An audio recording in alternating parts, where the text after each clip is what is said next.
ಬಸವಗುಡಿ BJP ಕಾರ್ಯಕರ್ತ sir ನಿಮ್ಮನ್ನು ನೋಡಿ ತುಂಬ ಕಾರ್ಯಕರ್ತರು ಪಕ್ಷದಲ್ಲಿ ಹಗಲು ರಾತ್ರಿ ಕೆಲಸ ಮಾಡಿದ್ದಾರೆ ಸರ್. ಯಾಕಂದ್ರೆ ನಿಮ್ಮನ್ನು ಇನ್ಸ್ಪೈರ್ ಆಗಿ ತೊಗೊಂಡಿದ್ದಾರೆ.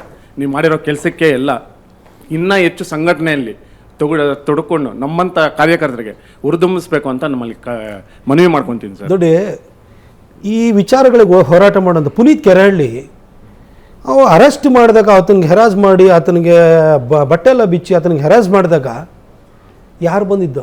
ನಾನು ಟ್ವಿಟರಲ್ಲಿ ನಾಳೆ ಬರ್ತಾ ಇದ್ದೀನಿ ಅಂತೇಳಿ ಹೇಳಿದ್ದು. ಸ್ಟೇಷನಿಗೆ ಹೋಗಿ ಹೋದೆ.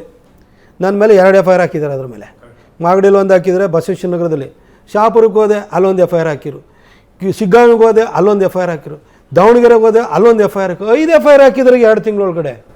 ಕಾರ್ಯಕರ್ತರ ಪರವಾಗಿ ನಾನು ಕೆಲಸನ ನಾನು ಮಾಡ್ತಾಯಿದ್ದೀನಿ, ಸಂಘಟನೆ ನಾನು ಮಾಡ್ತಾನೇ ಇದ್ದೀನಿ. ಎಷ್ಟು ಜನ ಹಿಂದುತ್ವಕ್ಕೋಸ್ಕರ FIR ಹಾಕ್ಸ್ಕೊಂಡಿದ್ದಾರೆ ತೋರಿಸ್ರಿ, ಪಟ್ಟಿ ತೆಗೀರಿ ನೋಡೋಣ. ಅದಕ್ಕೆ ಸರ್ ನಿಮ್ಮನ್ನು ಅದಕ್ಕೆ ನಾನು ನಿಮಗೆ ಇದು ಮಾಡ್ತಾ ಇರೋದು. ಯಾಕಂದರೆ ನಿಮ್ಮನ್ನು ನೋಡಿ ನಾವು ನೆಕ್ಸ್ಟ್ ಪಾರ್ಟಿಯಲ್ಲಿ ಕೆಲಸ ಮಾಡೋದು ನಮಗೂ ಆಸೆ ಇದೆ ಸರ್. ಅದನ್ನು ಮಾಡ್ತಾ ಇದ್ದೀನಿ ಅಂತಲೇ ಅವ್ರು ಹೇಳ್ತಾರೆ.